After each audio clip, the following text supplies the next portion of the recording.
अस्सलाम वालेकुम सिंधवासियो, खुश हो। अल्लाह तव्हांखे ख़ुशि कंदो। हे मुंहिंजो मैसेज आहे सभिनी सिंधवासियुनि लाइ जेका बि हड़ताल ते आहिनि, वकील, पार्टियूं, अवाम, ग़रीब गुरबो, सभिनी खे मुंहिंजे तरफ़ो सलाम आहे। अल्लाह तव्हांखे ख़ुशि कंदो।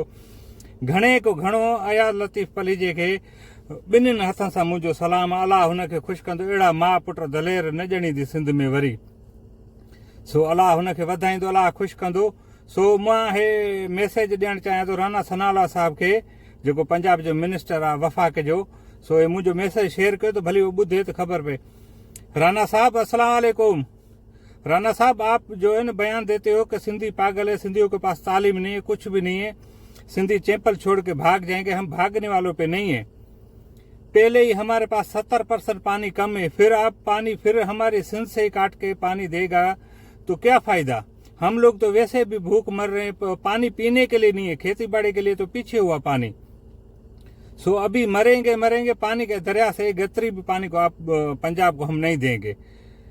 क्योंकि तुम कैसा ये बोल रहा है कि सिंधी चैपल छोड़ के भाग जाएंगे। अभी इंशाल्लाह अभी आपको पता लग जाएगा तो सिंधी कैसे हैं। आपको सिंध की सखाफत की पता ही नहीं है तो सिंधी क्या चीज़ है। सिंध बना ही पाकिस्तान के हिसाब से है। सो अभी आप लोग जो है ना, आप लोग क्या समझते हो, हम लोगों को समझ नहीं आ रही। इंशाल्लाह अभी हम तुम्हारा मुकाबला हमारे सिंधी शेरों से मुकाबला होगा। सिंध के शेर जो है ना अवाम, उनको तुम्हारा उसके साथ अभी मुकाबला होगा। इंशाल्लाह आपको पता लग जाएगा। हम पहले सिंध में पानी कम है, फिर भी हमारे सिंध का पानी काट करके दूसरा आबादी को दे रहे हो, क्या फायदा ये। सो इंशाल्लाह मैं अयाज़ लतीफ़ पलीजे को दोनों तरफ से सलूट करता हूँ।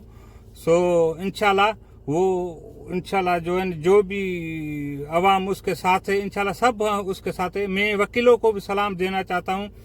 जो राशिद लतीफ़ जो है वो पार्टी वाला, उसको भी मैं सलाम देना चाहता हूँ। जो अवाम निकली है सबको मेरे तरफ से दोनों हाथों से सलाम है। अभी ये वक्त है कि उठो, सब उठो। मैं उर्दू में इसीलिए बात कर रहा हूँ कि कुछ पंजाबी भाइयों भी सुने, उनको भी पता लगे तो जो सो ये क्या बोल रहे हैं। सो इसीलिए मैं बोल रहा हूँ अभी सब सिंधी इकट्ठे हो जाएं। अभी मेहरबानी करो, ऐसा नहीं करो तो कुछ घरों में सोए हुए हो, कुछ कैसे कर रहे हो, ऐसा नहीं चलेगा। सो इंशाल्लाह अभी जो भी होगा अच्छा होगा। और अयाज़ साहब, मां तुझो दिल को वधीक शुक्रगुज़ार आहियां। अल्लाह अहिड़ा माउ पुट न ॼणींदी। ऐं मां ॾिठमि त राना साहब तोॾे पाण फ़ोन बि कई। ऐं जेको सो अल्लाह तोखे ख़ुशि कंदो, अल्लाह तोखे वधाईंदो। ऐं असां पहिरियों ॿुधंदा हुआसीं त सिंध में जेको सो अयाज़ लतीफ़ अली जो जेको सो माना माण्हुनि खे बड़गड़ा थो ईंदो करे। पर हाणे असां सम्झी वियासीं ॻाल्हि खे त जेको सो वाक़ई तूं हिकु दलेर ऐं दलेर माउ जो पुटु, दलेर पीउ जो पुटु। अल्लाह तोखे ख़ुशि कंदो। अयाज़ साहब, मुंहिंजो ॿिन्ही हथनि सां तोखे सलाम आहे।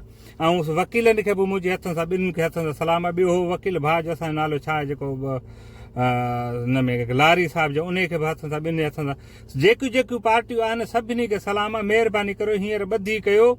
ऐं जेको आहे सो हे बाबा मीटिंगूं कंदा, तव्हां सां सलाह सवाब थींदी। सलाह सवाब में हे तव्हांखे कमु गड़बड़ करे छॾंदा। अयाज़ साहब महिरबानी करे हे जेको आहे सो इन मीटिंग में तव्हां बि गॾु हुजिजोसि। अल्लाह तव्हांखे ख़ुशि कंदो। मां त अनपढ़ियल, मूंखे कुझु ॾांहुं नथो ॻाल्हाइण न अचे। बहरहाल अयाज़ साहब मुंहिंजो वरी बि तव्हांखे सलाम आहे। अल्लाह तव्हांखे वधाईंदो, अल्लाह तव्हांखे ख़ुशि कंदो। सलाम वालेकुम सिंधवासियो। हे मैसेज मुंहिंजो महिरबानी करे शेयर कयो ऐं मैसेज वधायो। अयाज़ साहब ॿुधे और राना साहब बि ॿुधे। ऐं पंजाब जी हिकिड़ी ॿी मिनिस्टर आहे उज़मा बुखारी, तूं असांजी भेणी न्याणी, थोरो ज़बान हल्को आवाज़ ॾेई ऐं जेको आहे सो मीडिया ते अचु। ऐं जेको आहे सो ईअं न कर, असांजी दिलि आज़ारी थी थिए। अल्लाह तोखे वधाईंदो। असां सिंधी जेको आहे न वॾो औरत जो ख़्यालु कंदा आहियूं, इज़त कंदा आहियूं। अल्लाह तोखे वधाईंदो। सलाम वालेकुम सिंधवासियो।